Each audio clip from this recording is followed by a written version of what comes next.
君はコスモを感じたことがあるか。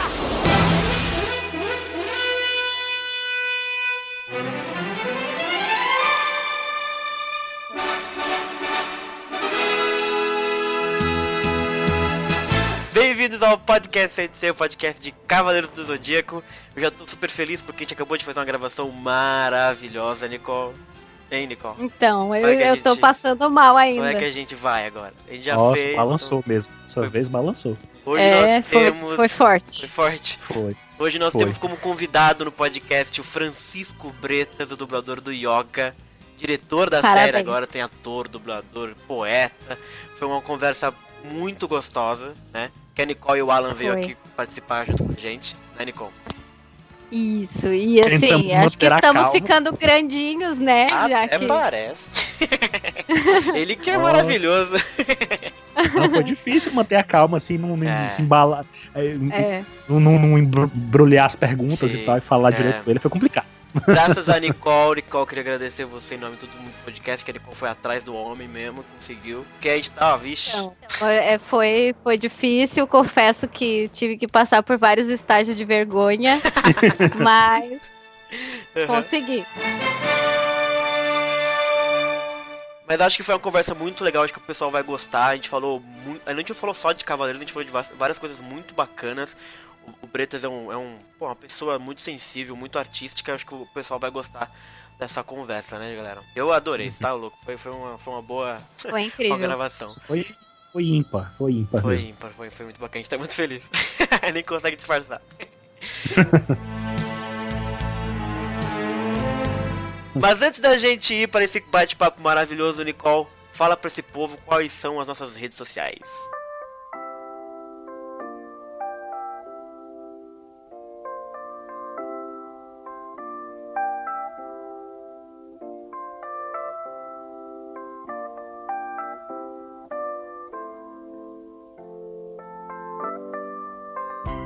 Então, gente, estamos no facebook.com/podcastsenseia, no Twitter é @podcastcdz, estamos no Spotify, temos um canal maravilhoso que é canal Senseia no YouTube, estamos no Discord também, né, temos as nossas salinhas ali de bate-papo e tudo mais, e temos o nosso blog, que é podcastsenseia.blogspot.com.br, que tem todos os nossos materiais, acervo, tá tudo lá.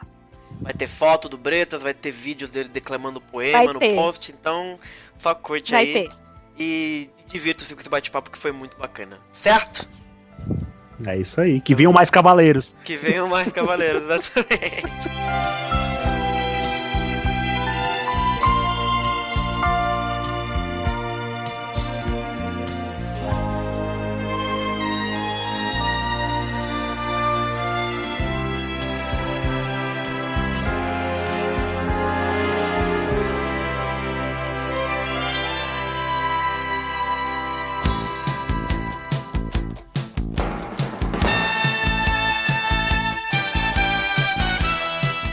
Oi. Olá. Boa noite. Boa noite. Tudo? Boa noite. Boa noite a todos aí. Olá, fui eu que te incomodei a semana toda, o mês todo, tá, Francisco? Eu sou a Nicole. Incômodo nenhum, se não for assim, as coisas não acontecem também, né? É verdade. Então. Que emoção. Eu também estou muito nervosa. Sim, mas a gente vai superar isso. Superem. Prazer, Francisco, eu sou o Bruno, sou do podcast também. Oi, Bruno, tudo bom? Tranquilo. E temos o Alan, né, Alan? E prazer também, eu sou o Alan, que da Tatagem Sensei, também sou um fã muito antigo também, tá tempo da manchete, então. Tô nervoso até. Eu não sou velha que nem eles, tá? Só pra constar. Eu sou bem jovem. Se formos ver os mais velhos, eu ganho de vocês todos, então. É possível. Queria agradecer, Francisco, por você ter tirado o tempo pra conversar com a gente. É a primeira vez que a gente faz, inclusive, do dublador de Cavaleiros, então é uma puta honra pra gente. Legal. Honra toda minha de poder conhecer vocês e poder falar com vocês hoje. Bacana. A gente é um podcast de cavaleiros, então a gente vai ter bastante questões de cavaleiros e tal. Mas antes de começar, ô Francisco, eu queria até te compartilhar com você uma experiência. Eu vi que você teve uma entrevista recente no YouTube e você mencionou dos fãs que iam te ver no teatro.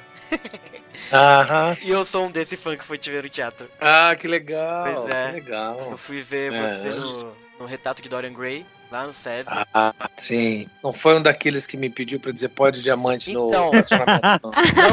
Não foi. Eu não fui atrás de você pedir nada, mas eu lembro eu morava perto da Paulista, então eu vi que ia ter o Retrato de Dorian Gray. E é legal porque eu já gostava muito do livro. Aí eu fui ver o casting e tava o seu nome lá. Eu falei, caraca, é isso, vou ter que ver. Aí acabei vendo a peça. Foi muito E gostou? Cara, eu gostei bastante. O seu personagem, você fez o Basil, né? O Basílio na Sim, imagem. Sim. É. Eu adorei te ver porque o Basil é muito diferente do Yoga. Então foi a primeira vez que eu vi você, tipo, num personagem completamente diferente do Yoga, sabe? Foi uma coisa bem interessante. Ele é muito fã do Yoga, tá? É, tem isso também. É por isso que ele tá Opa. comentando. Pois é. Ele é Eu também. muito fã. Eu também. Bom, já temos já temos algo em comum. E essa coisa do teatro, né? Porque você... eu posso estar enganado, mas eu não vejo tantos dubladores assim, fazendo peças assim, sabe? Essas coisas mais clássicas. Não sei se eu não acompanho direito, não sei. Mas parece que você tem mais essa sensibilidade de fazer o teatro e tal. Você acha que é uma parada mais assim? Eu basicamente, a minha formação foi através do teatro, né? Eu comecei fazendo teatro, depois eu fui pra dublagem. E estendi esse campo de atuação, né? Porque o ator, ele trabalha em várias áreas, né? Você pode trabalhar na televisão, no cinema, no rádio, né? Em teatro e na dublagem também. Em locução. Mas tem alguns atores, sim, são poucos, é verdade, são poucos atores. Mas a gente tem uns 2 ou 3, pelo menos aqui em São Paulo, que ainda fazem teatro, né? Sim. Mas eu gosto sempre de fazer, gosto de estar em cartaz, faço mais esporadicamente, né? Faço a cada 2 anos, ou uma vez por ano, legal. quando me convidam, né? Bacana. Mas coisa hoje a adoro, sua né? atividade principal é a dublagem, ou não? É a dublagem, sim. Mas você já fez televisão também? Eu já fiz televisão, sim. Eu fiz 2 programas. Bom, fiz uma ponta numa novela que não conta, né? Há alguns anos. E fiz também televisão. Tinha um projeto na TV Cultura que chamava Senta que Lá Vem Comédia. E eles pegavam e adaptavam teatro para TV. E depois a gente ensaiava, depois apresentava num teatro e era filmado. E eu fiz 2 peças lá. Eu fiz Anacleto Sobés, que foi muito legal, muito, muito engraçado e divertido de fazer. E fiz também Casa de Orates. Foram as minhas experiências em TV. Eu nunca batalhei muito de atrás, currículo e batalhar muito TV, não. Fui deixando as coisas acontecerem, mas aí fiz esses trabalhos lá na Cultura. Que legal. E eu vou rasgar um pouco, né, a sua... Porque eu lembro de ter visto o teatro com você, fazendo Basílio, eu pensava, cara, como você é bom ator, Francisco. Sério. Não, é sério, não é rasgação de seda, mas não é porque é o dublador do Yoga, mas é que de fato você era muito expressivo, sabe, era muito bacana assim de ver. E porque o dublador, ele fica bastante, né, tem o vozeirão geralmente do dublador, né, mas você era muito, muito interessante ver você no teatro por conta disso, por causa da fisicalidade e tal. Eu acho que fiquei bastante impressionado com isso. Eu queria ter visto o Iago, inclusive, que tu fez do Otelo, e esse eu queria ter visto, mas você não... Faz tempo, inclusive, essa peça, né? Faz tempo, As duas fazem tempo, né? Tanto o Retrato de Dorian Gray como também Otelo. Eu fiquei muito conhecido no meio teatral, principalmente por conta de Otelo, né? Era um espetáculo de 3 horas e meia. Imagina isso, gente. E a gente fez muito sucesso, assim. Você nunca fez uma turnê? Uma turnê pelo Brasil, assim? Não, a gente não fez. A gente não fez, não. Nós fomos para alguns festivais. Fomos para Belo Horizonte e fomos para Porto Alegre e Curitiba. Ah, legal. A montagem, a direção era muito interessante e era uma experiência também teatral legal, porque a plateia se movia lá pelas tantas, né? As pessoas não esperavam, eram arquibancadas, e aí os atores empurravam aquelas arquibancadas, meio que uma ciranda. Que legal. E aí você mudava de lugar. Aonde foi a montagem aqui? A montagem foi aqui em São Paulo, foi no Teatro do Folias, que era o grupo que montava. Sim. Na Santa Legal. Cecília ali. Sim. É. Ah, que bacana, que foda. E a gente tem uns registros, foi filmado e tal, mas teatro filmado nunca Não passa. é. Não passa a emoção. mesma. Sim, sim. Aham. É. Uhum. Não, tem que ser uma coisa ao vivo, você tem que estar lá para assistir. Ainda mais Depois assim, filmado não dá proporção do que é a emoção e não funciona muito bem teatro filmado, nunca funciona direito. Porque é feito para apresentações ao vivo mesmo. E foi início também de carreira do Ailton Graça. Ele quando legal. começou a fazer quando ele começou a fazer Otelo, ele não era conhecido, Uhum. não tinha feito televisão. Ele tinha acabado de filmar o Carandiru e aí o nome dele começou a ser projetado a partir daí. Tanto que a gente ainda continuou fazendo, eu fiz com outro ator ainda, o Edson Montenegro, fazendo Otelo. E depois entrou um outro ator, mas eu não estava mais. Eu saí, entrou um outro ator fazer o Iago. Que bacana. Mas é uma peça que eu guardo com muito carinho, porque essa peça me deu uma projeção e até hoje, mais de 10 anos passados, as pessoas ainda se lembram e me cumprimentam por essa atuação no teatro. E Que são bacana. eram 3 horas, né, de peça. 3h30, mas você sabe que eu nunca ouvi uma reclamação sequer do público a respeito de Imagino. cansaço Aham. ou do tempo. Porque o espetáculo, quando é bom, você não A gente não cansa. quer que termine. Exatamente, Eu, semana passada, fui ver um espetáculo que tem 6 horas de duração. É mesmo? Que loucura. Mas é maravilhoso. Chama os Uma afluentes, os sete afluentes do Rio Ota. Tá aqui em São Paulo, da Mônica Gardenberg. E é maravilhoso, porque você não sente. Tem um intervalo de 20 minutos, você fica 3 horas, depois 20 minutos, depois mais 4 horas. E olha, te digo com sinceridade, você não sente. Você acompanha a história e tem coisas, tem cenas que são dramáticas e cenas de comédia. É muito bom. Teatro, quando é bom, a gente não cansa. É igual filme também. Você pode ver um filme de 3 horas Verdade. que você nem percebe que passou o tempo, né? E pro ator, porque assim, são 3h30 e o Iago tinha fala pra caramba na peça, né? Como é que É, você o person- decora tanta coisa assim? Olha, nem eu sei. Existem técnicas para decorar, né? Existem técnicas. Eu não decoro com facilidade. Eu tenho colegas que decoram, por exemplo, o Fagundes, por exemplo, ele tem uma memória fotográfica. A Reza a Lenda, eu trabalhei com ele e ele decora muito rápido mesmo. Reza a Lenda que, quando ele vai gravar na TV, por exemplo, ele, antes de entrar em cena, ele dá uma lida em tudo e vai para a cena fazer. E é incrível. Tem pessoas assim. Eu não, é o contrário. Eu tenho uma dificuldade para decorar. Agora, depois que você decora e fica repetindo várias vezes a mesma cena, você acaba fixando aquilo, né? Ainda mais porque aquelas palavras estão unidas a ações físicas. Então eu sei que quando eu dou um passo e chego perto de tal pessoa, eu vou dizer tal coisa, né? Entendi. Você vai decorando com mais facilidade a partir daí. Interessante. Mas o curioso é que o Iago, ele é o personagem de toda a obra do Shakespeare, né, das 37, 38 peças do Shakespeare. Ele é o personagem que mais fala, Caramba. que mais tem texto. E Então, não dá uma comparado com- bugada um pouco assim no cérebro, porque a dublagem ela tem aquela vibe diferente de tu chegar na bancada, ter o texto e tu não tem contato com aquele personagem antes.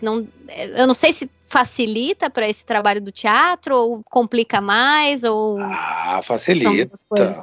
A dublagem facilita muito. Ela facilita o trabalho do ator no teatro porque ela afina um dos instrumentos mais importantes do teatro, que é a fala, né? Que é a voz, né? É a atuação vocal. Então a gente, por fazer dublagem, você fica craque. A dicção e a emissão de voz, e o entendimento do texto que você valoriza, qual a palavra que você valoriza, para poder melhor comunicar. Então eu, inclusive, era elogiado por essa coisa. As pessoas diziam, a gente não perde uma vírgula do que você fala. Aí eu falei, poxa, que bom, né? Que bom, porque você fala rápido, né? Tá em cena, você fala muito rápido, né? Então a dublagem ajuda sim, ela te dá uma dicção, o exercício da dublagem, ainda mais eu que estou há tantos anos fazendo, isso te facilita muito na hora de falar em público, sabe? Ou em podcast, em entrevista. Em podcast. Pois é.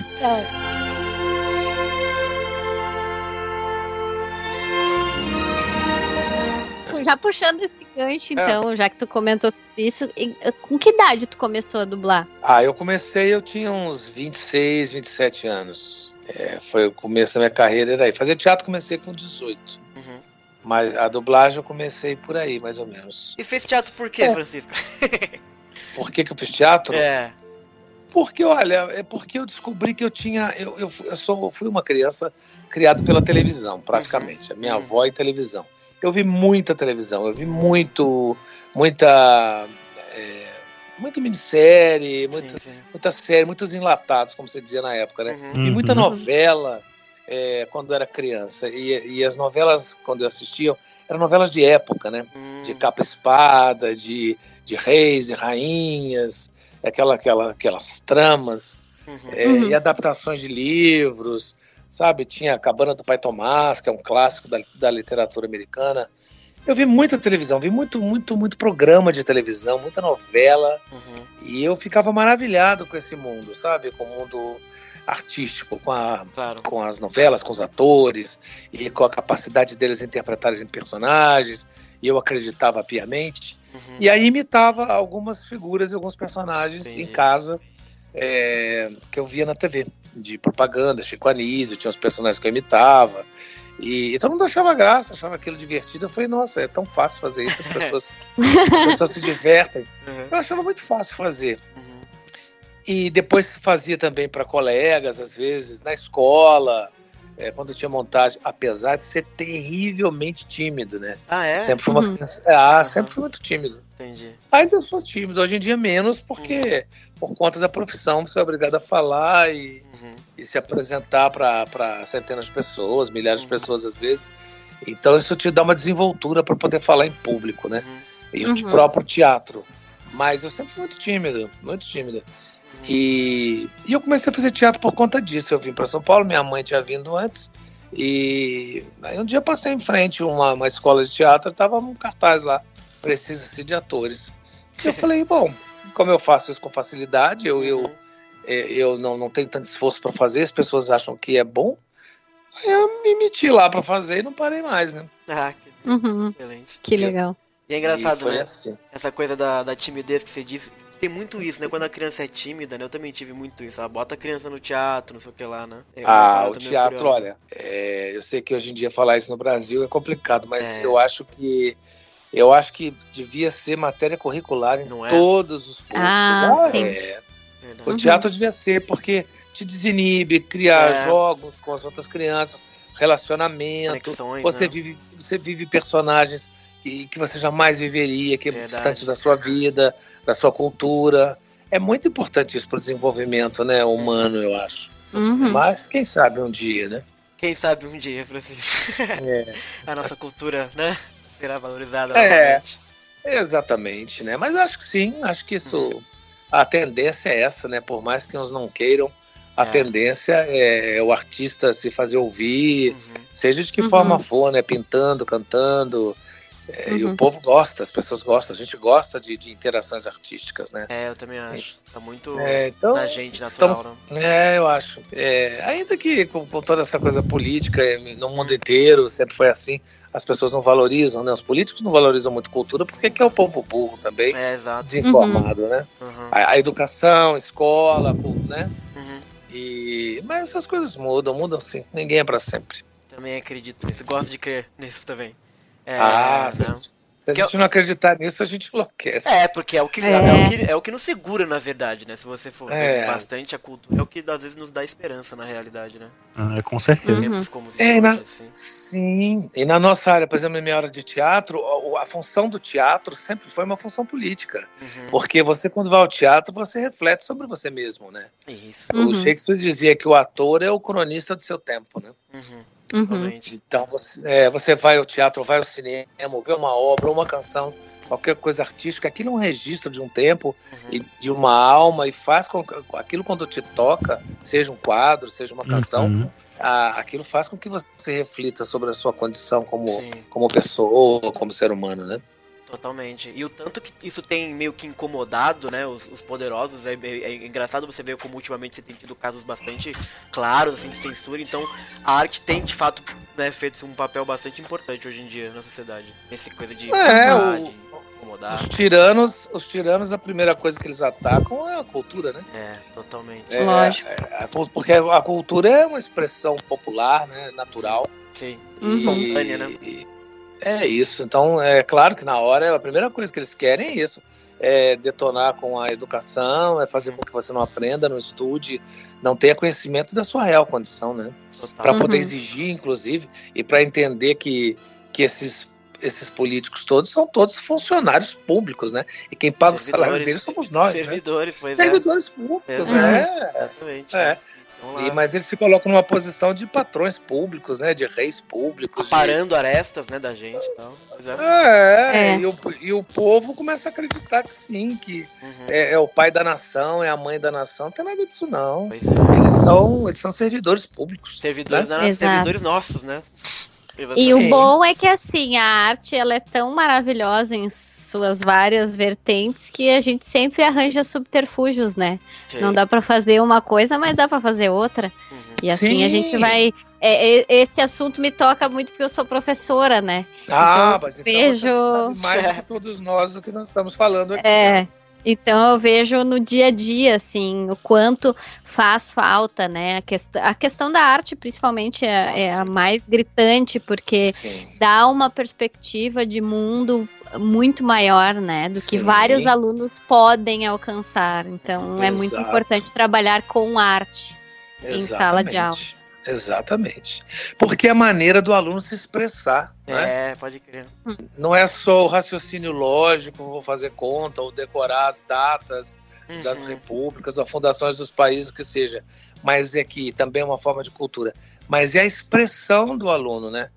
Você, quando pega um papel, uma caneta, fica fazendo ali bolinhas ou casinhas, você está expressando seu sentimento, sua ideia. Isso era fundamental que isso fosse desenvolvido nas escolas, né? Sonhar, né? Que é uma expansão do próprio ser, né? A arte é um pouco sonhar.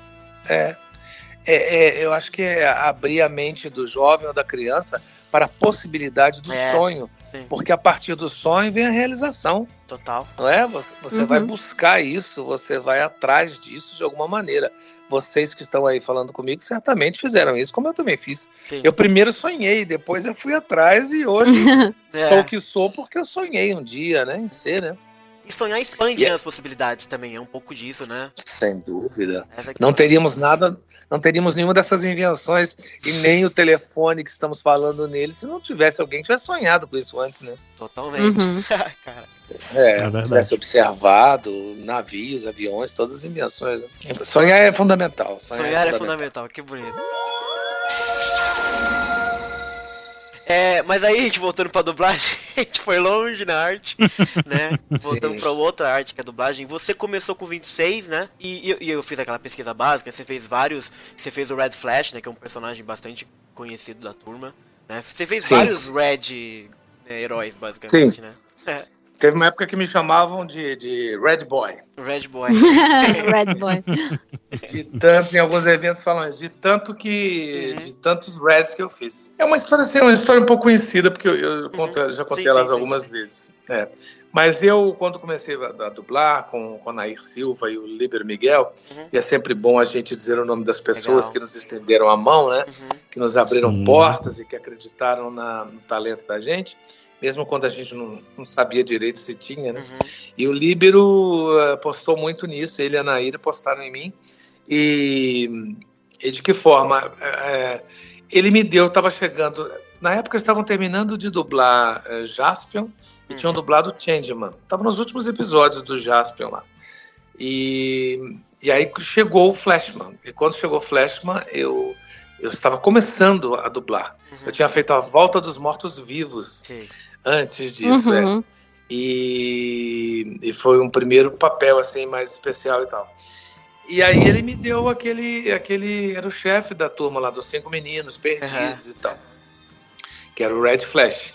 E ele tinha essa voz de comando, ele que dizia os comandos e os outros todos respondiam, né? Então ele dizia Cosmic Vulcan, E aí os outros todos respondiam e tal. Vai querer. E aí, com essa história, eu sempre conto isso porque eu estava como ator, né? Imagina, o ator hoje você faz uma peça, você tem dinheiro, paga o aluguel e tal. Amanhã acabou a peça, você não sabe nem se vai estar empregado, né? Exato. Você vai ter dinheiro para comer, né? É uma profissão muito instável, sempre foi. E aí eu precisava muito daquele trabalho, então eu me empenhei muito naquele trabalho. Então eu colocava uma força naquele Cosmic Vulcan, no Comando Estelar, que só por Deus. Eu precisava daquele emprego, então eu me empenhei muito e fiz com o coração. E funcionou, ele adorou. Ele adorou, Hoje em dia eu encontro alguns fãs que dizem, cara, mas parece que você tá lá, que você é o Dinho. Eu falei, meu amigo, eu era o Dinho. Eu sou. Eu sou o Dinho, você pode ter certeza que eu era o Dinho naquela hora. E ainda que tímido, né, naquela hora, eu tinha que fazer e eu tinha que mostrar que eu tinha capacidade. Porque eu tinha outros colegas que estavam comigo, alguns já faziam, como a Lúcia Helena, ela já era uma atriz mirim, né, na época, ela começou muito jovem, porque a mãe dela era dubladora, e tinha também o Eduardo Camarão, que era um amigo que tinha me convidado para conhecer a Álamo e ir lá, e outros que estavam começando, o Carlos Laranjeira, que também era ator e é falecido, ele faleceu pouco tempo depois dos Flashman, e a Cristina Rodrigues, que está aí até hoje, dublando na carreira. E aí ele gostou. Então os outros que foram vindo, ele foi me colocando também, quando tinha os parecidos. Sim. Então eu fiz Google Five e fiz Maximan. Ah, eu vi também, eu assisti também. E nessa época vieram muitas séries japonesas. Você fez o vilão também do Jiraiya, também tinha um vilão que você fazia lá também. Fiz o Retsuga. Aliás, eu faço muitos vilões, eu sou campeão dos vilões, né? Bom Adoro fazer vilão, né? Melhor que os mocinhos, né? Os mocinhos. Mas você sentiu a diferença quando você pegava esses sentais, super sentais pra fazer esses tokusatsu? Você dublava em cima do áudio japonês, né? Então assim, você tinha uma diferença do que você já fazia antes? Você sentia a pegada diferente já dos personagens? Era fácil se integrar com o personagem que você dublava e tal?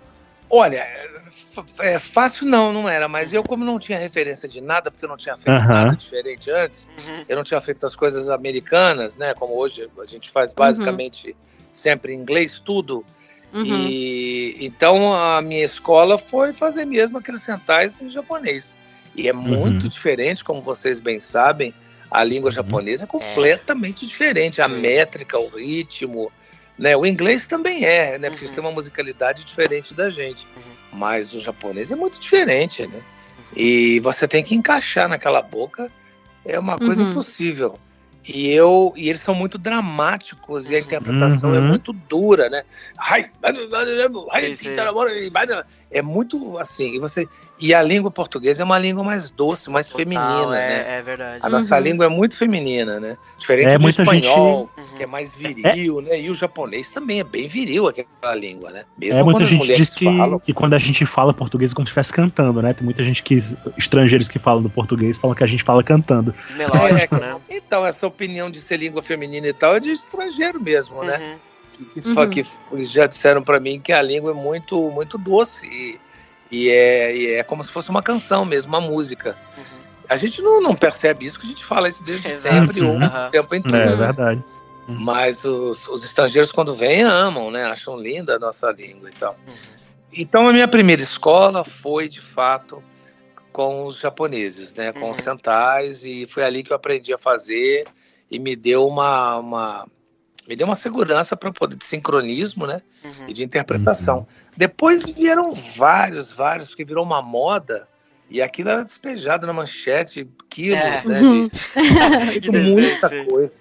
E eu fiz quase todos, porque eu estava começando, e eu dei certo lá nos Flashman, aí no Jiraiya eu fazia um dos Corvos, e fazia o Retsuga, e depois Machine Man também fiz, Giban, eu era o chefe do Giban. Verdade.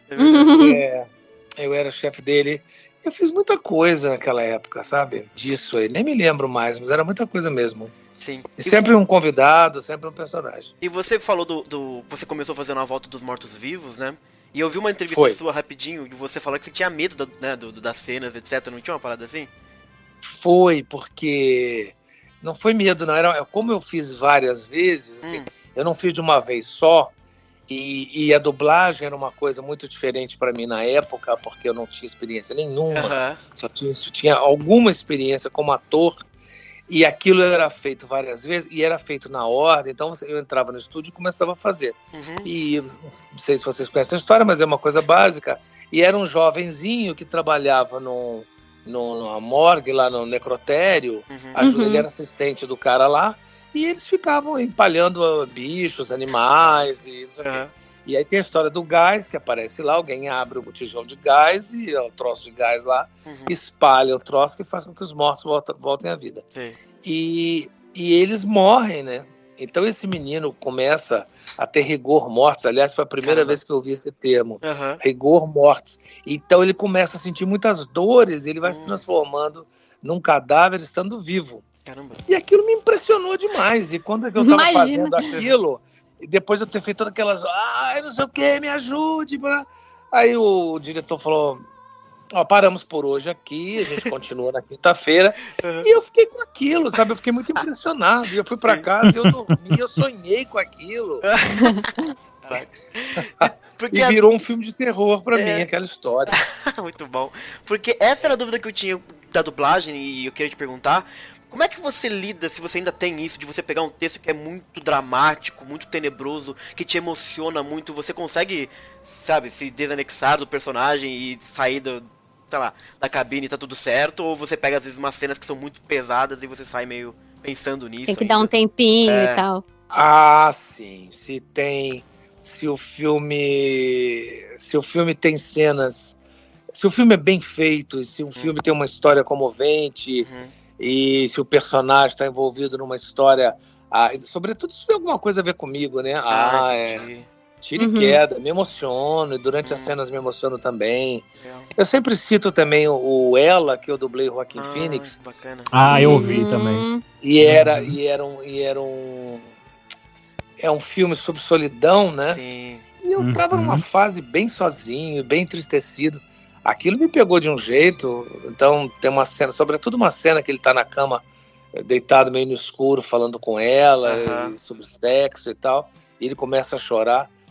Toda aquela cena inteira é a mais absoluta verdade. Aquilo que eu tô falando ali, eu tô sentindo, tô chorando por mim mesmo, entendeu?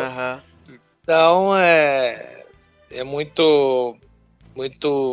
A gente se envolve muito. No Otelo, por exemplo, no Otelo era pior ainda, porque era todas as noites, de quinta a domingo, e eram 3h30. E revivendo o sofrimento. E ele é um personagem, o Iago é um personagem que ele é o grande vilão da história. Ele é muito maldito, ele faz com que as pessoas morram, e ele faz intrigas, inventa uma mentira terrível.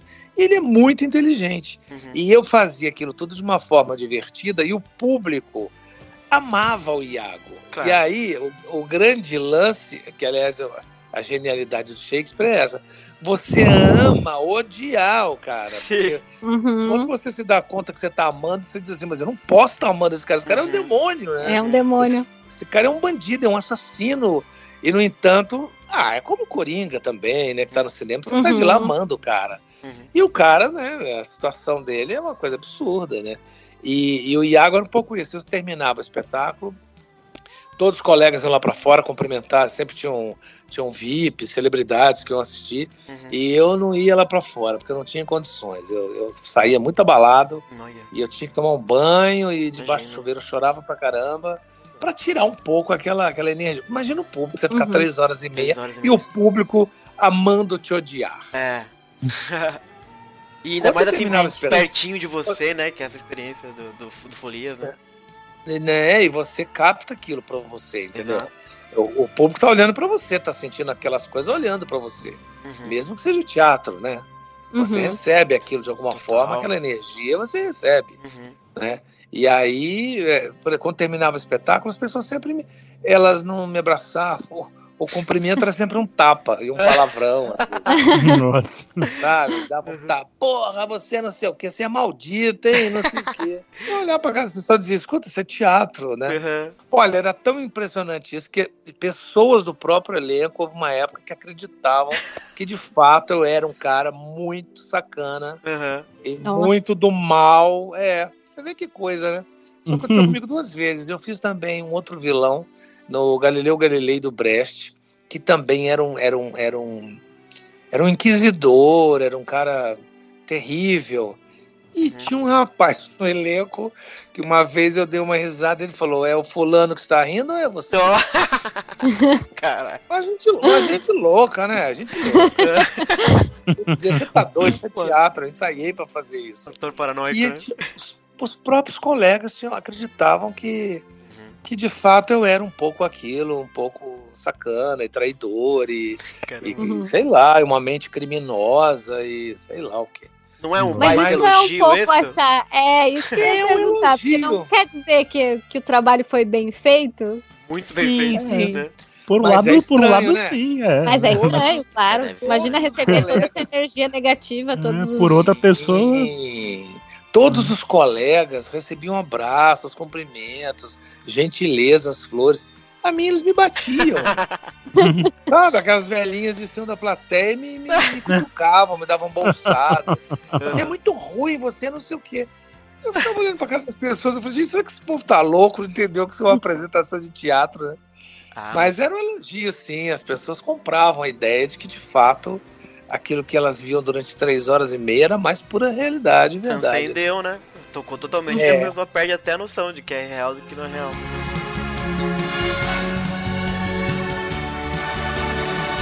E na dublagem tem isso. Se você, voltando à pergunta, Claro. se eu tô fazendo um personagem que aquilo mexe comigo de alguma forma, é claro que eu me emociono, sabe? É claro que minha voz sai embargada.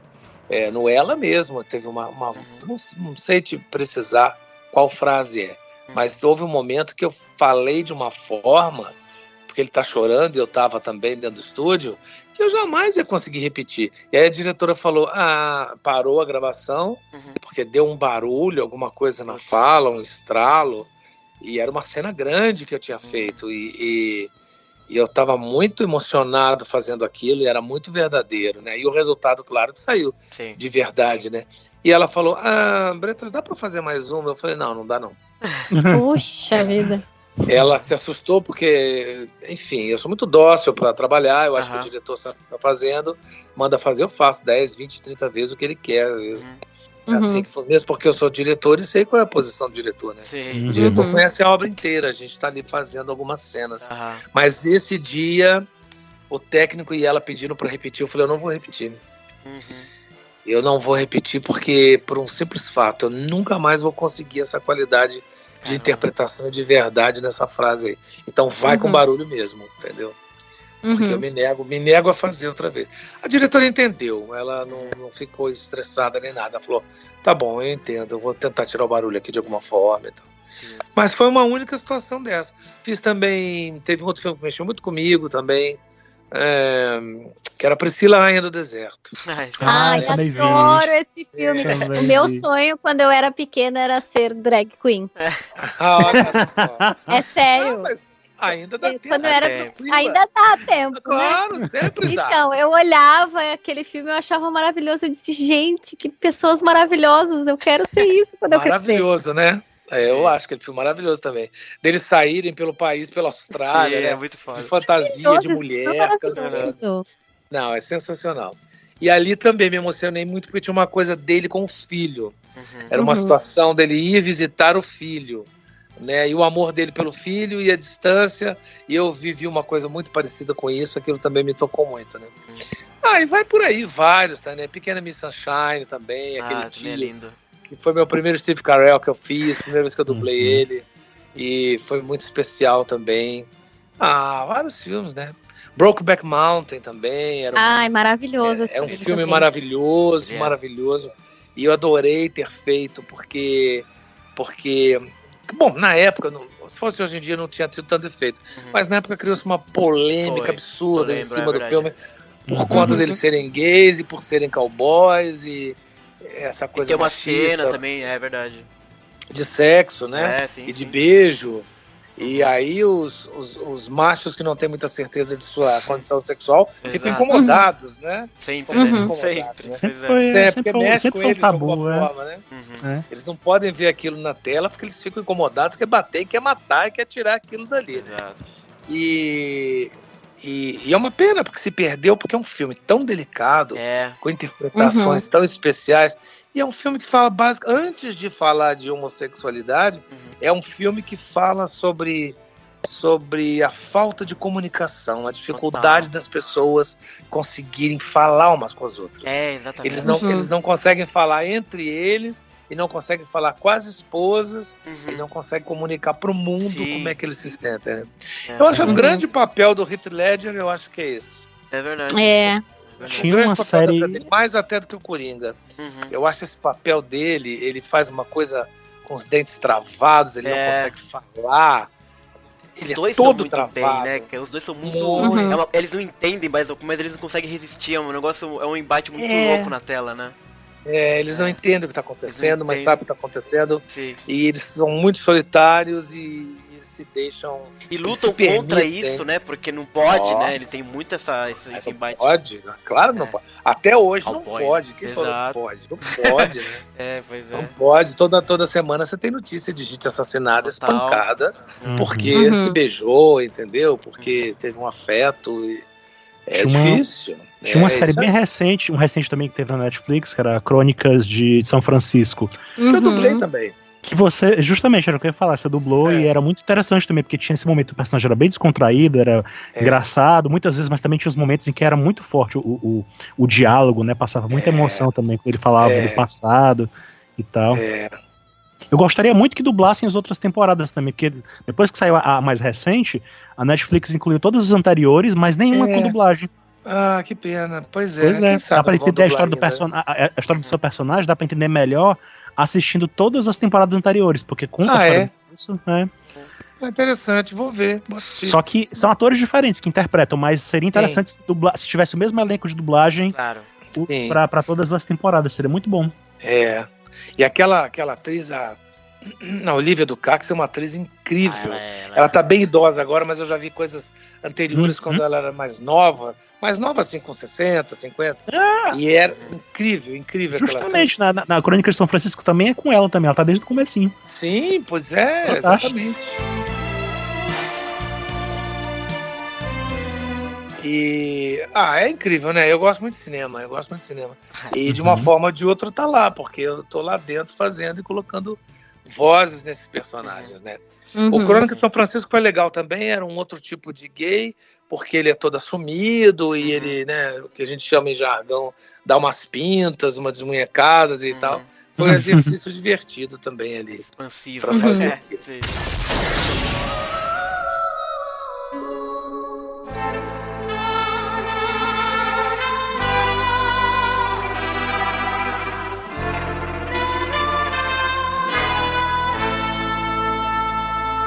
E a gente falou bastante de um podcast de Cavaleiros, mas não falamos ainda, Francisco, dele. Do Cisne, do nosso Yoga.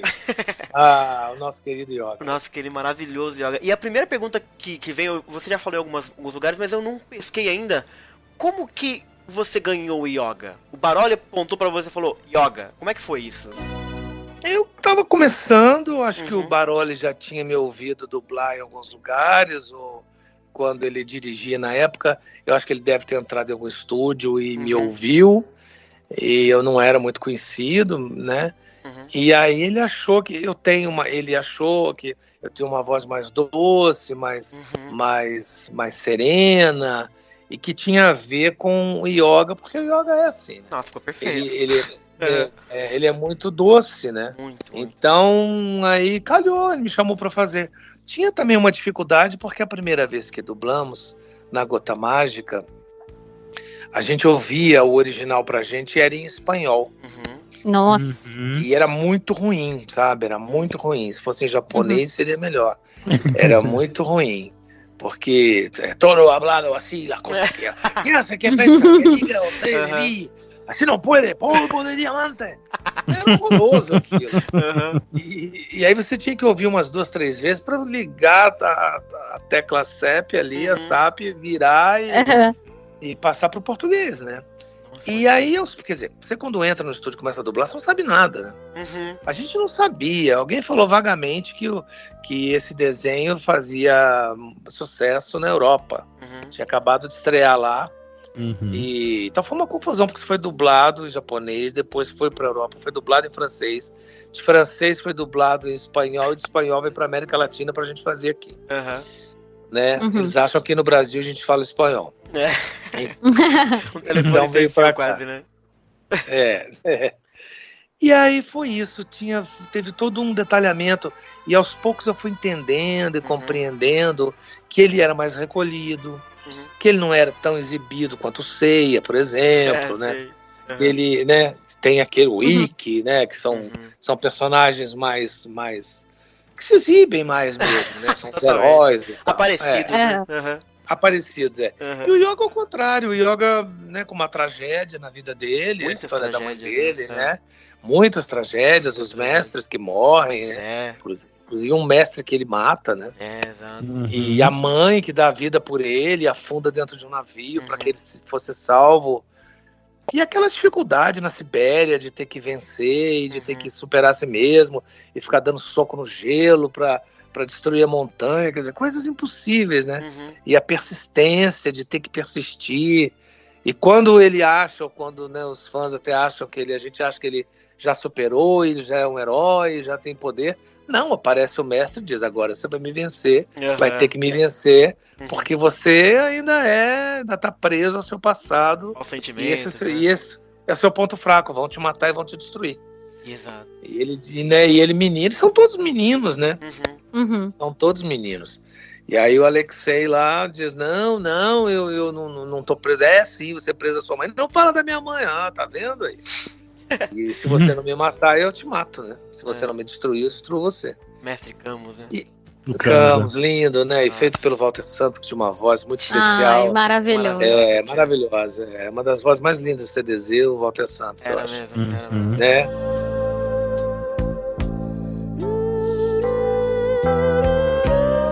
E aí eu fui aprendendo com yoga, né? Ao longo dos anos fui aprendendo a modular a voz, a fazer mais para dentro, e mais sereno, e mais meigo.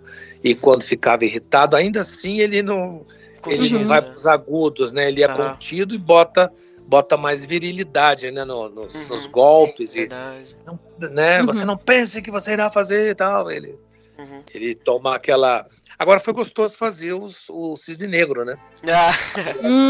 Que era um vilão, né? Com ironia, com deboche. Era o Yoga. Era o lado B, né? Do Cisne.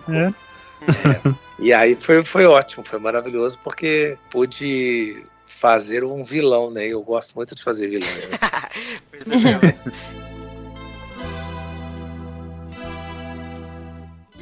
Mas o Yoga, ele é um personagem extremamente triste, né? Você tem essa coisa toda dos mestres, né? Ele tem depois o amigo dele lá no Poseidon, que ele também mata. Isaac. Ele mata todo mundo que é querido pra ele acaba matando de um jeito Todos de outro, morrem, né, cara? É muito dramático mesmo o Yoga, né? Mas e ele sofre, né? Ele sofre, ele é triste. Sofredor. E ele é solitário, ele prefere ficar solitário. Hoje em dia, assim, você tem muito feedback dos fãs pelos eventos e tal. Mas naquela época, só dublando, assim, porque não tinha a mesma projeção dos dubladores naquela época, 94 e tal, né? Só depois que veio ter contato. Mas naquela época, dentro do estúdio, você chegou a se emocionar e com o Yoga, com as cenas dele, chegou a pensar e ter esse tipo de reflexão? Sim, a ligação. Eu fui criado numa família de matriarcado, então só com mulheres, né? Eu tenho 4 irmãs, eu tinha minha mãe, a minha avó, e a minha avó me educou. Então a minha relação com o mundo feminino, minha relação com as mulheres de forma geral e com a minha avó se dá, e com a vida, né? Se dá tudo através desse veio feminino e dessa instrução feminina, esse treinamento de mulheres muito fortes. A minha avó sempre foi uma mulher muito forte, né? Uma mulher que se separou do marido muito cedo, numa época em que ninguém se separava, e peitou a vida dela e foi encarar a vida dela, mesmo com críticas e tal. E ela era dura. Minha avó, anos depois, eu já homem feito, é que fui entender que toda aquela dureza era pura doçura, né? Era o desejo que ela tinha que eu virasse gente, que eu virasse uma pessoa correta, que não fosse desonesto, que tivesse, né, padrões morais e éticos, né? Era o que ela me ensinava com a pouca instrução que ela tinha, mas ela era muito sábia. Então, quando aparece o yoga e essa ligação profunda com a mãe dele, eu me identifiquei imediatamente. Né? Uhum. Imediatamente me identifiquei nessa feminilidade, nesse lado masculino, que você não precisa deixar de ser homem para ser sensível, sabe? E para chorar, e para... Nossa, ser homem não é fácil, não. Esses dias eu estava falando isso. Ser homem não é fácil. Né? Sim. Não é fácil, porque você tem que provar tanta coisa o tempo inteiro, né? Não chora. E o homem que vai pra floresta e vai caçar e vai trazer, entendeu? Javali, vai botar na mesa e vai combater, e vai brigar, e vai defender a família. Ser homem não é mole, não. E a gente devia chorar mais vezes. E o yoga tem isso, ele chora, sabe? Os outros nem tanto. Mas ele chora.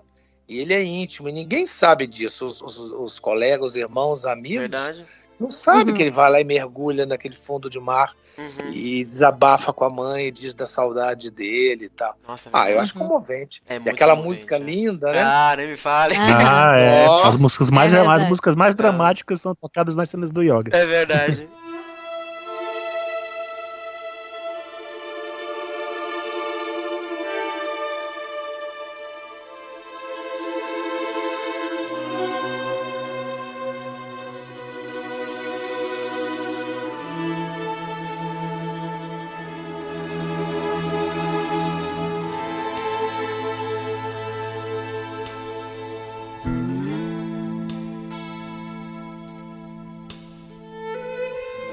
Dentre as várias coisas legais que eu acho que tem em CDZ, uma das mais legais e interessantes, eu acho que talvez assim, isso também é um dos principais responsáveis, os motivos principais das pessoas assistirem e virar um clássico durante tantos anos, é que cada criança se identifica com um deles, né?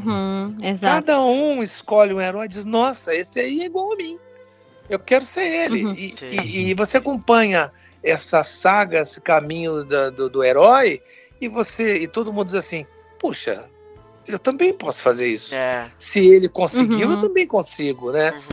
E eu conheci muitos fãs de CDZ, gente que acabou chegando a um patamar na vida, com profissão, com família, e eles alegam ter sido Cavaleiros do Zodíaco. Eu já ouvi várias vezes dizer assim, eu sou quem sou, eu sou o homem que eu sou, o pai que eu sou, o cara que eu sou hoje, por causa de Cavaleiros do Zodíaco. Eu venci na vida por conta das lições que aprendi em Cavaleiros do Zodíaco. E Cavaleiros do Zodíaco me educou. Eu já ouvi isso várias vezes. Naquela época a gente vive falando aqui no podcast como essa época da manchete moldou muita gente mesmo, assim, moldou a minha geração especialmente. Né? A gente fez recentemente... Porque era muito diferente, né? Assim, não tinham os desenhos da época, não tinham a mesma carga dramática, não passavam os valores que passavam em CDZ na época. CDZ. Também, né? Sim, E é uma fase, que é a fase da infância e da pré-adolescência e adolescência, que você está mais aberto para receber influências, né? Para se moldar, para moldar a sua personalidade. E é uma das fases onde você está mais perdido, né? Porque os adultos não dão muita bola. A criança tá ali, você vai pra escola, você volta, bota comida, você come. E o mundo adulto tá vivendo seus dramas, né? A mãe com o pai, separações. Eu já vi muita história legal. E essas crianças todas, vocês todos, né, enquanto os adultos estavam lá nos seus dramas pessoais, vocês estavam sonhando, né? E vivendo essa aventura de Cavaleiros do Zodíaco, que são 5 amigos lutando por um único objetivo, né? Que é proteger e defender a Athena e os valores dela, né? Então eu acho que isso forjou a personalidade de todos os meninos que hoje são homens que assistiram Cavaleiros, né? E eu acho que é daí também que vem esse grande fascínio e esse amor e esse carinho por nós que fizemos, porque de concreto mesmo de Cavaleiros, vocês têm só a voz da gente, né? Porque essas vozes estão vivas, nós estamos, graças a Deus, né? Estamos todos vivos É uma memória muito afetiva, né? Não tem como descolar uma coisa da outra. É verdade. Então, quando você vai começar um podcast desse, e eu acho que todos os nossos amigos queridos que estão ouvindo agora, quando você vai começar, como vocês falaram, vão começar os três dizendo, eu tô muito nervoso. Claro, você tá ouvindo a voz da sua infância. Exato. É verdade. É impossível a sua mente, seu coração não voltar àquela pureza que você tinha com 10 anos, com 11 anos, com 12, né? Eu tinha menos, só pra constar. Eu sempre faço essa piada, por isso que eles estão rindo. Então você estava mais maleável ainda para absorver as lições de cavaleiros. Né? Com certeza. Ai, que maravilhoso. E recentemente a gente fez um podcast justamente sobre os 25 anos de CDZ no Brasil, e a gente foi rememorando todas aquelas coisas pelas quais a gente passou, desde lá o começo, na manchete, os bonequinhos que não eram muito bons e não sei o quê. Então vai voltando essa coisa toda, né? É recorrente para nós. E vai voltando à infância. Que uma das melhores fases da vida da gente é a infância, né? O sonhar, né? A infância tem muita coisa de se sonhar, né? De fantasia, etc. Que hoje em dia é muito... Na infância, a coisa de brincar de ser o herói, você são atores. Então, mas essa coisa que a gente estava falando, vocês certamente assistiam, terminava ali a manchete, acho que passava de tarde, né? Tarde, de manhã. Terminava de manhã? Também. Era uma maratona, começou de tarde, depois teve de manhã, de tarde, tinha toda semana. Manchete não economizou. Eu que vivi, posso dizer que assim, a gente era exposto, realmente era intensa a maratona de CDZ.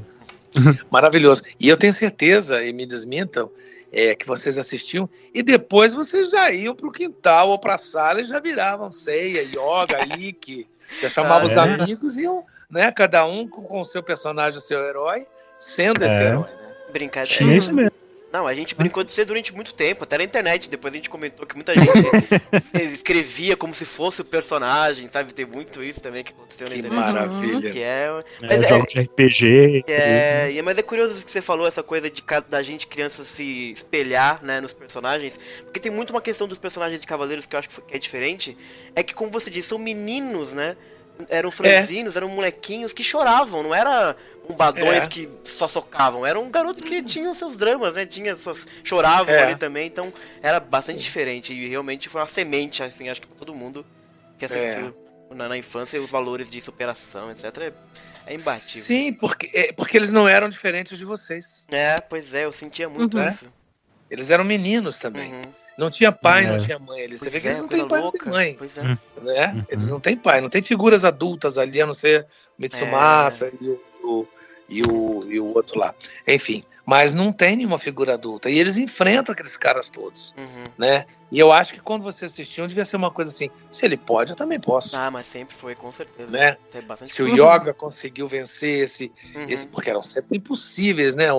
Os oponentes sempre 30 vezes mais forte do que eles, né? Sim. Eles apanhavam muito, né? Yoga comeu muito ladrilho ali naqueles santuários. Foi congelado, esse apanhou. Até congelado, o coitado ficou azul.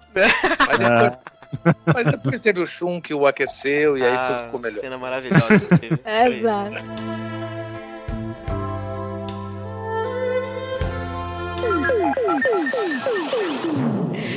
E como é que era, assim, porque assim, demorava muito pra gravar os episódios, o Francisco, vocês faziam vários de uma vez? Como é que era essa rotina da Gota Mágica, assim? Olha, fazia alguns de uma vez, porque é o seguinte, quando você vai dublar, você não tá no episódio inteiro. O Yoga não tava no episódio inteiro. Tinha cenas do Yoga, que eram cenas longas de lutas, e depois passava um episódio ou dois que ele aparecia dizendo uma frase ou duas e tal. Então a gente ia lá e já fazia 2, 3 episódios, né? Porque nas cenas todas que a gente estava, né? Vocês chegavam a se ver na época, assistir televisão e pra ver como é que ficava e tal? Vocês chegavam a acompanhar? Algumas vezes sim. Confesso que não assistia a saga toda e ficava em frente à televisão porque não tinha nem tempo, né? Mas a gente sempre vê pra saber como é que tá no ar, né? Como é que você tá fazendo e tal. E, enfim, o CDZ nos trouxe muitas alegrias. Eu acho que para a dublagem do Brasil como um todo, CDZ abriu portas e eu acho que a dublagem brasileira ela é uma antes de CDZ e outra depois de CDZ. sabe? Existiu uma dublagem antes e uma dublagem que passou a ser feita depois. Porque após CDZ, os fãs começaram a querer conhecer os dubladores. Foi. Antes havia uma curiosidade de querer, mas você não tinha nenhuma publicação. A não ser que algum desses atores, como era muito comum também, um ou outro dublador ir pra televisão fazer uma novela. Eu imediatamente reconheci e dizia, nossa, mas não tem nada a ver com o que eu imaginei. Olha a voz do cara, né? Fazia uma novela, você via a cara da pessoa, nunca tem nada a ver com a voz, claro. Você ouve a voz, quando você conhece a pessoa, você diz, não é possível que essa voz que eu amo tanto e que eu convivo tanto sai dessa pessoa que eu nunca vi, né? É a magia da dublagem. Então começou a ter uma divulgação, revistas foram feitas, Herói, para divulgar CDZ e esse mundo, né? Começou a vir, né? E aí a gente ficou conhecido. Teve uma Herói para cada um de nós. Olha só. Conheça Francisco Bretas, a voz por trás do yoga e tal. Todos nós fizemos, cada um de nós teve e fomos entrevistados. E começamos a conhecer os fãs. E calhou mais ou menos por volta de 95 e tal. Sim. E começou a calhar também com o advento do computador. Ajudou, né? É verdade. Surgiu na mesma época. Só que o computador naquela época só tinha quem fosse rico, né? Sim. Então a gente não recebia e-mail com essa facilidade. Era muito raro a pessoa ter um computador dentro de casa, porque era muito caro. Era quase um preço de um automóvel, era uma coisa caríssima. É verdade. Mas os fãs começaram a, por conta de ir atrás, os né? fãs, começaram a vir atrás, a ligar para o estúdio, né? Ligavam atrás de mim, eu disse, nossa, nunca no teatro eu tive isso. Claro, ele tá me dando isso. Tô ficando famoso, eu tô há tantos anos fazendo teatro e nunca tive fã, assim, pelo menos não declarados e tal. E de repente com CDZ não. Gente dizia, olha, eu acompanho seu trabalho há muito tempo, eu já te vi fazendo outras coisas, eu amo a sua voz e eu sou louco pelo Cisne, cara, e vai por aí, te amo, e obrigado, e muito, até hoje acontece, quer dizer, é maravilhoso, né? E os outros colegas todos também, a partir disso, os outros Sentais e os outros animes que foram vindo, já estavam um caminho preparado por CDZ, né, para todos os outros animes que vieram. Então, isso virou uma cultura. Eu lembro quando a gente fazia, alguém me disse, no Japão, os dubladores estão em outro patamar, não é como aqui no Brasil. Que patamar que é? Lá eles fazem eventos imensos e as pessoas fazem fila para pedir autógrafo para os dubladores. Eu achava uma graça daquilo, uma coisa absurda. Eu falei, imagina, nunca vai ter isso no Brasil, né? A gente é absolutamente anônimo aqui, ninguém sabe quem somos nós, né? Não mais. Os dubladores, e os dubladores, inclusive, assim, quando você fazia dublagem, os colegas de teatro achavam que era o fim da linha. Olha só. Que você não tinha ido pra Globo, então você foi pra dublagem porque não tinha outro lugar pra ir e tal. E hoje as pessoas do teatro ficam enlouquecidas querendo fazer dublagem. Parece que o jogo virou, não é mesmo? O jogo virou. E hoje em dia acontecem esses eventos que os meninos me diziam que aconteciam no Japão e que eu achava impossíveis. Né? Falei, imagina, eu pensava, quando um dublador que não é conhecido, ninguém sabe quem é, só ouve a voz e nem dá muita bola, vai ter um evento para pedir autógrafo. E hoje isso é realidade, né? A gente Inclusive, eu tenho uma foto com você. Olha aí. Olha aí que legal. Em Porto Alegre. Eu nunca tive a chance, nunca tive a chance de conhecer pessoalmente. Né? Porque como eu sou aqui de Fortaleza, tô falando do Ceará, então assim, aqui algumas vezes vocês vieram pra cá, alguns dubladores, mas nem sempre eu pude ir nos eventos em que estiveram todos. Pois é, eu conheci o Camilo, e o Baroli, já conheci em algumas ocasiões diferentes, né? E o Marcelo Campos também. Sim. Mas infelizmente já fui no Nordeste, já fui algumas vezes. Pois é. E no Sul também, já fui no Sul.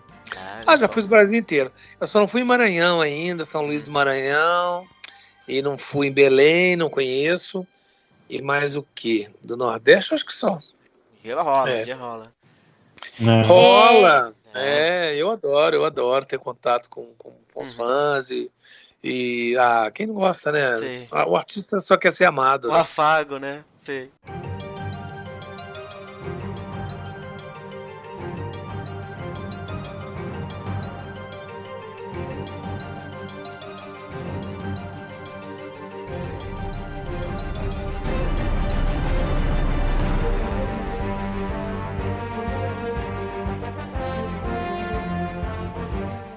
aí o tempo passa, e aí você faz o yoga, Francisco, no ômega, e ele tá mais velho, o yoga. Finalmente você fez Mais um yoga, velho. né, mais maduro. Adulto. Mais maduro. Agora, a participação dele ali é rápida e curta, mas olha, foi muito emocionante fazer aquela cena, sabe? Foi, eu achei sim. Porque é o quê? É uma semente plantada há muito tempo atrás, isso é um desenho mesmo, né? No anime. Ele volta como um mestre, né? Quase como uma entidade, né? Exato. Quase como um espírito, ele aparece do nada. É muito legal essa cena. É muito legal, e ele diz aquelas Eles coisas... são literalmente chamados lendários, né, no ômega. Vocês são lendários, vocês são lendários.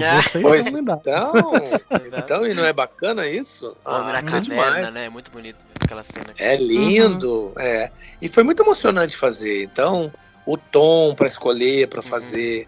Olha, CDZ só traz alegria pra gente, só tem me dado alegria pra minha carreira. E eu só tenho a agradecer o Yoga. Eu tenho vários bonequinhos dele aqui. Olha só! Olha só. Tem quase O um Bruno altar também tem. Yoga. Eu tenho 2. Não tenho tantos yogas assim. Eu tenho um Camus também, aí já dá pra... Não tenho. Eu tenho uns 3 do Yoga e tenho vários desenhos que eu ganho quando vou nos eventos e os fãs fazem pra mim e me dão de presente com dedicatória. É muito legal. E então o CDZ só nos traz alegria. E quando você acha que já passou, aparece novamente. E agora? Então. Tudo de novo. Olha, agora E o mais tá legal é que vocês passam por experiências diferentes também, assim. Eu imagino como é que... Teve muita diferença na época de 95, 94, quando vocês gravaram o filme do Abel, por exemplo, que era um longa-metragem. Teve alguma diferença na forma de gravar? Você sentiu alguma diferença na época? Era coisa diferente de fazer um episódio normal? é diferente sim, né? Quando você vai fazer cinema, tem uma outra pegada, porque não é... Porque o anime tem aqueles vários episódios, né? Que você vai mantendo um padrão. Quando tem quando é cinema, alguma coisa diferente assim, tem uma outra pegada do personagem naquela história. Ele tá de outra maneira, né? Então a emissão de voz e o jeito que a gente faz tem que acompanhar o traço e acompanhar o que foi feito lá, né? Então, certamente, as vezes que fizemos para cinema, havia um outro tipo de captação também, mais sensível. Então, essa tecnologia tá muito avançada, né? Imagina. Sim, eu lembro também que o filme né, o segundo filme dos Cavaleiros, né? Você fez o Midgar também, que você tinha essa veia do Yoga, o Yoga ser o vilão também da história, né? Passava por lavagem cerebral, enfrentava o Shiryu, era bem interessante também. Sim. Lance. Né? No primeiro filme você teve um romance com a personagem. Primeiro dos. Assim, né? Em filme sim, tinha aquele romancezinho com a Eren, né? No filme da Eren. Né? Finalmente, né? Pareceu uma menina. Parar de pensar um pouco na mãe, né?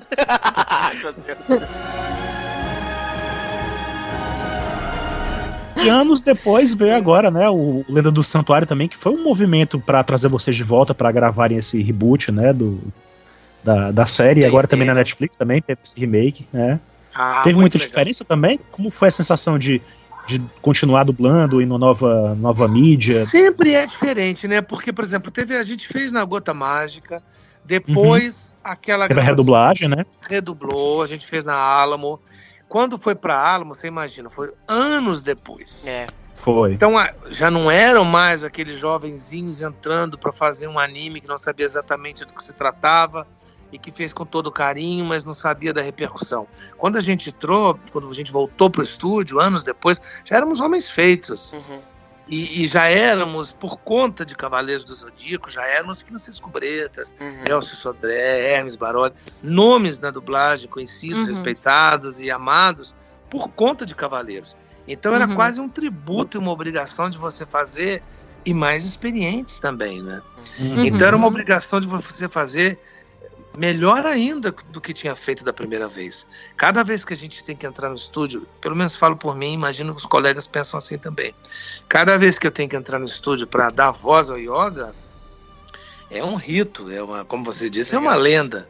Então você tem que ter um cuidado para fazer num timbre e com um carinho, com uma qualidade e com a experiência que só os anos trazem, né?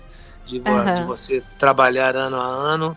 Então, com o tempo, essa experiência você coloca na feitura daquilo, de colocar na voz do Yoga a maturidade e tudo mais, né?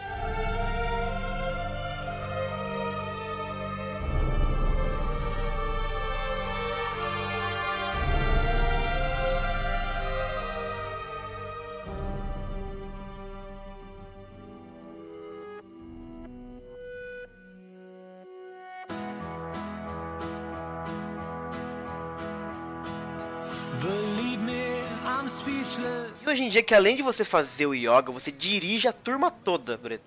Como é que é agora dirigir Cavaleiros? Olha que você sabe que presente que é isso, né? Pra mim é um presente, porque hoje eu trabalho na Vox Mundi, já tô lá há 20 anos e tal, e aí cai o Cavaleiro do Zodíaco, passa a ser feito lá na Vox Mundi, que a gente faz produções originais para eles. Sim. É cliente da Vox. E aí o dono da Vox me chama, eu vou vendo e diz, olha, quem vai dirigir é você. Eu falei, mas eu não tenho dúvida que você é eu. Só aqui na Vox só pode ser eu. Maravilhoso. Ou você chamar um dos 5 para fazer aqui. Porque não faz muito sentido, porque o único cavaleiro que trabalha lá sou eu, né? Claro. E aí, sim, claro, imagina. E aí, eu fui fazer e dirigir os colegas, né? E é uma nova pegada, é uma nova linguagem. Pois essa linguagem que tá aí. E olha, eu vou te dizer uma coisa, não sei o que os fãs vão achar, porque os fãs não gostaram muito. Está a gente sensacional. Eu adorei, você entendeu? Eu adorei. Não, eu não vou ser falso. Assim, eu não vou ser falso, como fã das antigas, eu não gostei muito. Mas o trabalho de vocês, o trabalho de vocês da dublagem tá impecável. Que o trabalho é questionável. O que eu achei eu não posso reclamar. O que eu achei louco, Francisco, é que a série, diferente da série original, ela tem muita comédia. E o que eu casquei o bico com a dublagem de vocês, eu confesso que eu dei muita risada. Aí vocês achou o tom pra mim, sabe? Pra mim, como foi, eu fiquei bastante feliz com a sua direção. O yoga nessa série tem um tom diferente. A gente sente ele com um tom diferente do anime clássico, né? A gente sente que ele tem uma construção diferente um pouco. Assim. Completamente. O Yoga aparece, eu tomei um susto, o Yoga quando aparece, ele aparece pra assassinar a Saori. Exato. Simples assim. E eu quando vi aquela cena, eu falei, oi? Ele sempre defendeu Saori é a deusateira, ele aparece pra matar a Saori, sim, ele apareceu pra matar a Saori, porque reza a lenda que ela destruiria a humanidade. Então ele é mandado pra matá-la. E segundo, né, os mestres lá do santuário, ele falhou, né? Ele falhou porque ele não matou. E ele se une. Então, sabe o que eu acho? Assim, fazendo uma análise sobre isso, acho que os fãs vão achar interessante. O que eu acho é o seguinte, depois de ter ouvido um monte de gente no Facebook e vários fãs metendo pau, brigando, xingando, uma porcaria, Netflix pisou na bola, eu não acho nada disso, sabe? Eu acho o seguinte, o que nós fizemos lá atrás, que vocês eram meninos e crianças assistiram, aquilo lá é um clássico. Aquilo tá feito. Aquilo não vai ser refeito de maneira nenhuma. Só existe uma única maneira de fazer aquilo e agradar os fãs. É repetindo traço por traço, inflexão por inflexão, quadro por quadro. Os fãs esperavam isso, que fosse aquele clássico, só que com técnicas modernas. E não é isso. O que eles estão fazendo é uma releitura daquela história. E por que estão fazendo isso? Está fazendo isso para pegar essa geração que está agora aí. Essa molecada que tem Twitter, essa molecada que está no Instagram, que joga os jogos até com yoga, com todo mundo, manipula dentro dos computadores. É diferente das crianças que vocês foram. Com certeza. Então, é uma pegada inteligente, porque eles, é claro que tem coisas que são digamos assim, sagradas nos Cavaleiros do Zodíaco, que eles quebraram. Então o fã, eu entendo, o fã se sente violado, entendeu? Violado a sua memória sagrada do seu templo. Porque entra lá e faz qualquer coisa. E o que eles fazem é isso. A intenção deles não é ofender os fãs ou fazer uma coisa melhor do que era. É uma outra coisa. Tanto que o yoga lá, né, nessa nova temporada, ele é irônico, ele faz piada. E o tradutor, o tradutor é o Del Greco, mas o revisor, ele coloca um monte de gírias contemporâneas. Tá de brincadeira, sabe? Ele fala, tá de brincadeira, tá de brincadeira comigo? E fica natural, né? Isso que eu acho bacana. É muito natural. Sim. E é engraçado, tem umas coisas engraçadas. Eu achei, cara. Fiquei Sabe, dizer, pô, eu não acredito. Ou né, o Seiya depois de levar várias porradas. Não acredito que você não morre. Qual que é? Sabe? É uma coisa engraçada. E aí, uma prova disso é que eu tava conversando com a Saori Letícia Quinto, e ela me dizendo que quando sentou com o filho, ela se sentou com o filho para assistir essa temporada do Netflix. E o filho dela, ele tem 12, 13 anos, que é a idade que vocês tinham quando viram, um pouco mais, um pouco menos. E que ele adorou. Ele amou a série. Pô, que legal, que da hora. Lá. Bota ele pra assistir Cavaleiro Zodíaco antigo. Certamente, talvez ele até durma. E agora já tem também, né? A Netflix também já trouxe a temporada. Então, todas as temporadas de tudo lá também. Então, a Netflix respeita tanto os fãs de Cavaleiro do Zodíaco que não só está colocando todas as sagas no ar, como está fazendo uma nova versão. Não dá pra reclamar. Eu acho que é o maior mérito também dessa nova versão de Saint Seiya é trazer novos fãs mesmo e reavivar ainda mais a obra, né? Exatamente. Porque, de um jeito ou de outro, o interesse da Netflix pela essa marca de produzir anime também fez ela trazer as produções antigas e eu espero que continue investindo no anime. Exatamente. Eles não são bobos também, né? É uma coisa que dá lucro, né? Claro. Existe uma multidão que ama aquilo. Aquilo ali é um produto. Certamente, para nós tem esse valor emocional e sentimental. Para eles têm respeito a isso, mas é um produto, certamente, né? Sim, claro. E, como tudo, né? Com certeza. Como tudo. Então, Não, eu acho o seguinte. Eu acho, desculpa te interromper, mas eu acho que a gente só vai poder dimensionar o que é essa nova saga de Cavaleiro Zodíaco, a mesma história contada com algumas alterações e com toda a modernidade que tem e os instrumentos gráficos que tem hoje e que a gente pode até torcer o nariz porque não tem a delicadeza do traço do original, né, e que era muito mais trabalhoso, a gente só vai poder dimensionar isso quando assistir a série inteira como ela está sendo feita agora. Eu acho que é uma coisa histórica, entendeu? Eu acho que só vem somar, ainda que os fãs tenham ficado muito irritados. Eu peço aos fãs o seguinte, que assistam. Assistam, né? Não, é a mensagem que a gente tenta nada, passar. Assistam, porque eu acho que essa fase agora é uma grande homenagem da Netflix pra CDZ, pro Kurumada, sabe? Eu acho que é uma grande homenagem pros fãs de CDZ. Sim. Então, com essa licença poética, por exemplo, eu fiquei assustado quando eu vi bueiro que fala, fazendo piada. Eu amei o bueiro, o Seiya andando de skate, aqueles tiros, canhões. Eu falei, gente, eles nunca lutaram contra balas. Não é? Tiro de canhão, helicóptero. Achei que o muito exagerado. O Yoga teve episódio. O Yoga no clássico teve episódio que ele enfrentava tiro, mas era com muito mais classe. O Yoga sempre teve classe, né? Então, mas eu acho o seguinte, assistam.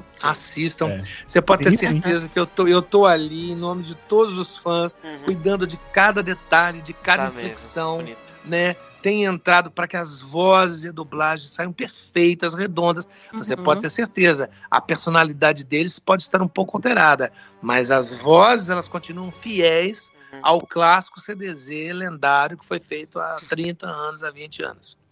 Os dubladores entram com muito respeito dentro do estúdio e fazem com muita emoção e com muito carinho, e é uma festa. E dubladores novos que estão entrando, como a Shun, que virou uma menina, né? E a própria Úrsula, que entra. Úrsula, que é uma profissional de tantos anos, que já fez Naruto, fez várias coisas. Ela entra muito humilde, ela fala: Bretas, eu sei que eu estou pisando num terreno sagrado e eu conto com você para me guiar nesse terreno, porque eu não sei nada de CDZ.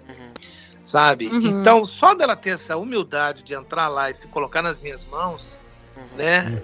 Já é maravilhoso. A gente repete aquele Corrente de Andrômeda umas 14, 15 vezes. Entendi. Até sair o tom exato. Eu digo, não, segura no começo e vai mais rápido no fim. Não é assim, tá agudo demais lá no fim. Não, agora você acertou o agudo, mas você tá correndo. Caramba. E ela, olha, com paciência, ela repete até isso cada vez que vai falar Corrente de Andrômeda, né? entrando também, a Alessandra também, Araújo, entrou no lugar da né? Maralise, fazendo a China. Hoje ela saiu de lá exausta, entendeu? Eu olhava uma hora pra lá, achei que ela ia me matar, assim, que ela porque era a 19ª vez que eu dizia, não é isso que você tá fazendo, não é assim. Você tá colocando uma voz sedutora, ela não é sedutora, ela é uma vilã. É porque, sabe? Então você ela já fez a Juni no anime clássico, né? Então assim, ela era uma personagem que tinha uma sensualidade na voz também, né? A dubladora e ela da tem China. Uma voz muito sensual. Ela é demais. Mas a China não é sensual. A China não é. Ela é uma guerreira, né? Sangue nos olhos Então, mesmo com os outros, eu digo, não, você não entendeu a inflexão, vamos repetir, vamos fazer de novo. Elcio, e o Elcio também fez, enfim, todos, né?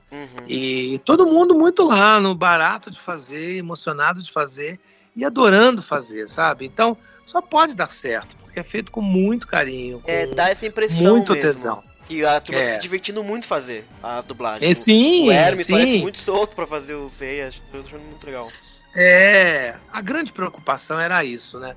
A grande preocupação é que nós todos envelhecemos, né? O tempo passa. Claro. E eles continuam meninos, congelados no tempo.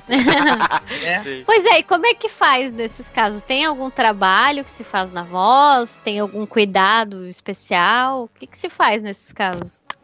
A gente busca, se não o timbre, né? Porque às vezes não é mais possível, se não em todos os casos. Eu acho que o Elcio, por exemplo, não mudou tanto a voz dele assim. Sim. Do Shiryu. Ele já tinha essa voz mais metálica e tal. E talvez tenha mudado um pouco o Hermes, que a voz ficou mais grave. O Hermes era bem mais jovem. Todos nós, né? Mas se perdemos um pouco o tom de não ser mais tão mais jovial, a inflexão e a emissão, ela tá mais refinada e próximo e mais refinada daquilo que a gente fazia. Com certeza. Né? A intenção, a alma dos personagens e na nossa interpretação tá mais próxima, até mais refinada, eu diria. Então uma coisa compensa a outra. E esse amor de vocês todos por nós, pelo nosso trabalho, e de exigirem que seja a gente, isso é maravilhoso. No Japão trocaram várias vezes, né? Acho que 2 vezes. Já passaram. Todas as produções que tiveram da saga de Hades e Inferno pra cá, eles trocaram o elenco, né? Trocaram no Ômega foi outro, no Lenda do Santuário foram outros, e assim vai, toda vez vão trocando. E aqui o que nos mantém fazendo são vocês. São os fãs. São os fãs que dizem, não admitimos que se troque a voz. Você veja a polêmica quando trocaram agora o Shun. Né? Shun veio com mulher, é a coisa que mais reclamaram. Eu tinha até uma pergunta pra fazer, se for muito polêmica, vocês cortam aí, mas sobre a escolha da Úrsula. Ela teve uma seleção, ou ela veio porque ela tinha a irmã do Ulisses, que era o Shun original? Olha, qualquer coisa que eu fale e responda a você é pura leviandade, porque eu não sei o que levou. Mas essa escolha já veio de lá.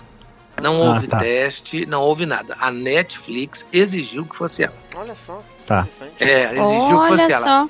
Eu acho que tem uma relação direta pelo fato dela ser irmã do dublador que fazia o show.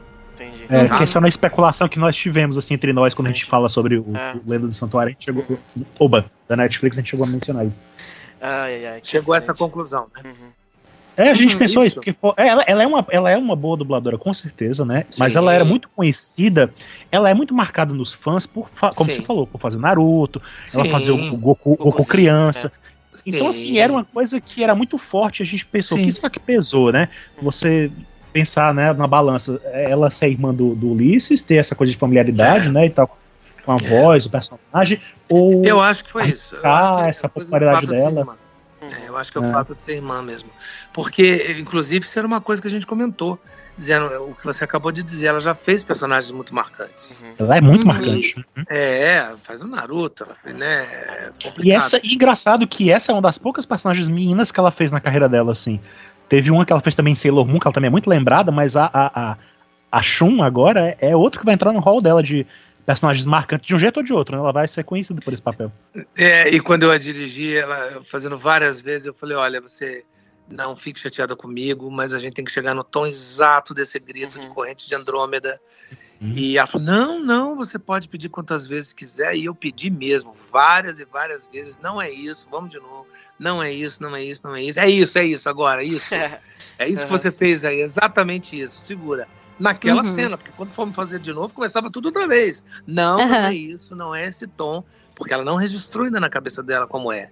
E eu falei pra ela, desculpe tá fazendo você repetir várias vezes, mas quando você chegar no tom exato, vai ficar nesse tom e você vai repetir isso o resto da sua vida. Todo evento que você for, vão te pedir para dizer Corrente de Andrômeda. Então eu tô sendo assim, o seu padrinho, eu tô sendo o seu mentor. Você tem que falar isso, porque senão essa corrente não vai levantar e não vai funcionar. Mas...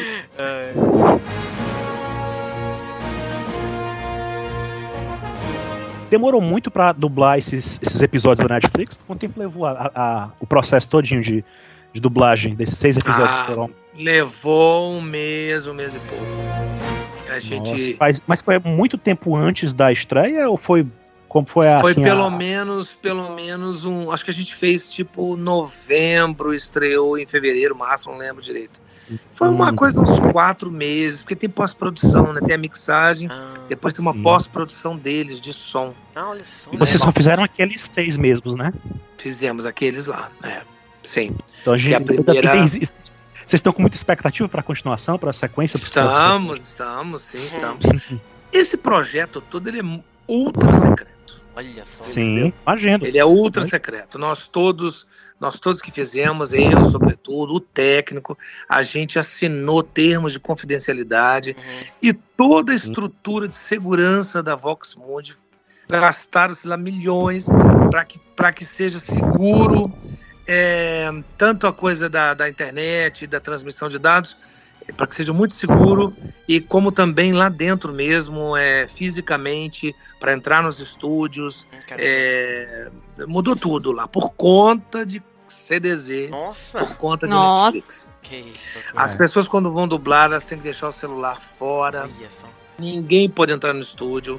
Quando eu vou dirigir, eu vou para um estúdio especial que fica no subsolo, para que ninguém veja, porque são milhões, entendeu? Milhões e milhões de investimento, de dólares.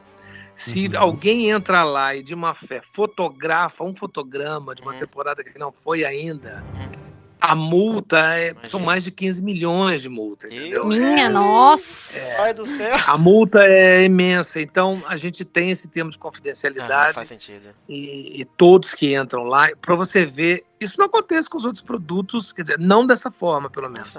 Não tem essa coisa secreta nos outros produtos. É claro que também é secreto, mas Cavaleiros do Zodíaco tem uma redobrada segurança. Nossa, que doideira. Dentro dos... nós sofremos, nós como dentro do estúdio só posso entrar esperando. Eu e o dublador e o técnico. A gente sofreu muito esperando por notícias, porque realmente não vazava nada, não saía nenhuma notícia. Nada. Porque não pode vazar mesmo. Pois entendeu? Se vazar, você estraga toda o lançamento. Sim.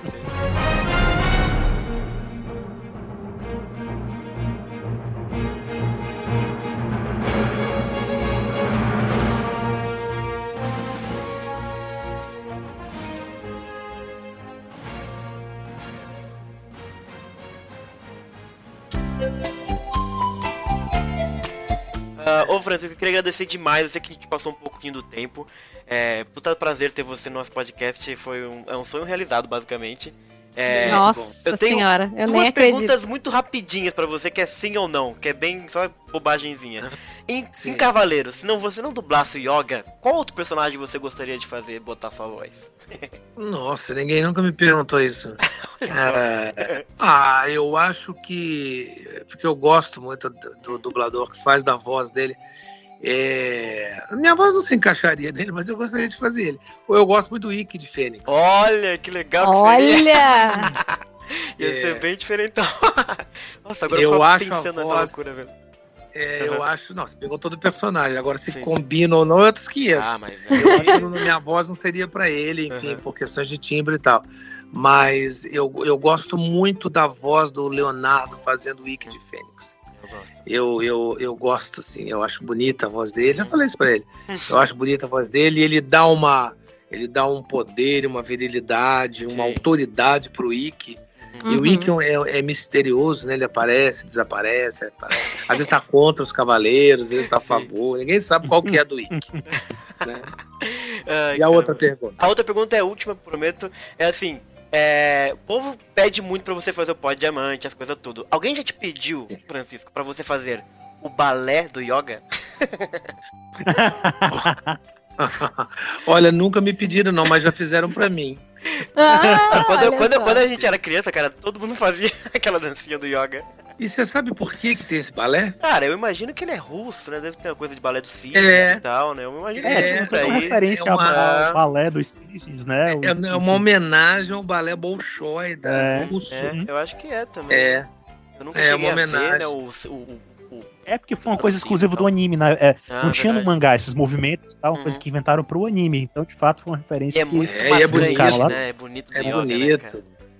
Ei, yoga. Ei, yoga, Alexei Yoga, olha só, tá apresentando cada vez mais gente legal pra eu conhecer vocês aí.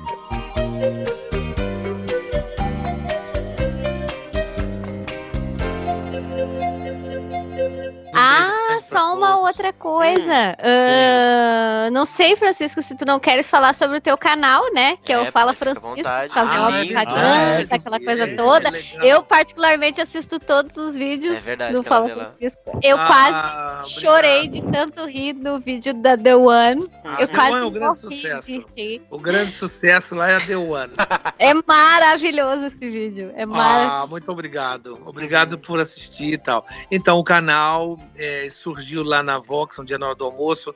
Eu estava explicando sobre a origem do Bluetooth, do nome Bluetooth, e a Raquel Marinho, que é uma colega, uma amiga querida, estava lá, ela filmou eu explicando isso. E eu meio palhaço, fazendo tal. E aí depois ela ficou com aquilo e vamos abrir um canal. Ela colocava no Facebook. E aí a gente começou com essa brincadeira e agora já virou responsabilidade, toda semana fica atrás de mim. Não, temos que fazer sexta-feira. Virou produtora, leva maquiagem, não sei o que, uma confusão. Mas o gostoso do Fala Francisco é o seguinte, porque tem tanto canal no YouTube, tanta gente falando tanta coisa, que eu falei, eu também tenho um monte de coisa pra falar e vou falar, entendeu? É isso e mesmo. Aí eu fico lá contando caso e mensagens também de... Porque eu sei os fãs, né? As pessoas que seguem, eu tenho contato, eu sei mais ou menos esse universo.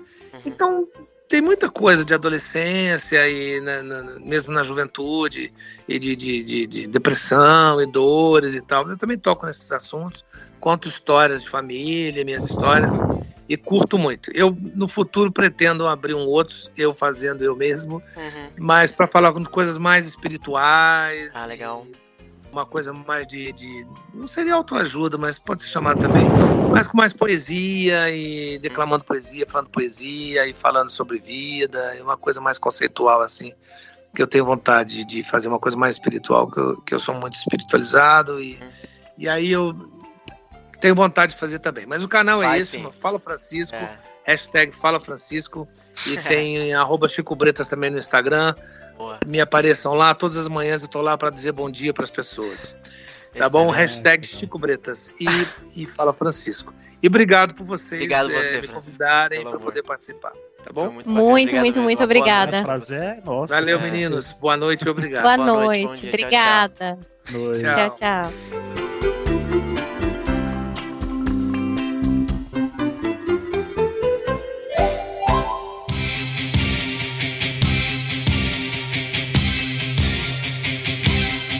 No céu uma constelação escolherá um vencedor, brilhando não se extinguirá